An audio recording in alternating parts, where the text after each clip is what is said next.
بداية لا تنسوا الاشتراك في القناة ودعم المقطع بلايك وتفعيل زر الجرس ليصلكم كل جديد. أخبار المغرب، أهلا بكم وهذا أبرز عنوانها.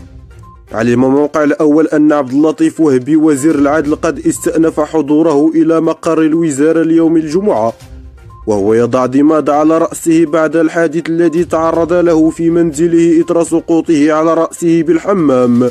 نقل على إثره إلى المصحة أمس الخميس، وكشفت مصادر مطلعة أن وهبي غاب عن المجلس الحكومي الذي انعقد أمس الخميس، وأيضا عن افتتاح السنة القضائية بسبب تعرضه لحادث في المنزل عندما سقط على رأسه وتم نقله إلى المصحة من أجل العلاج.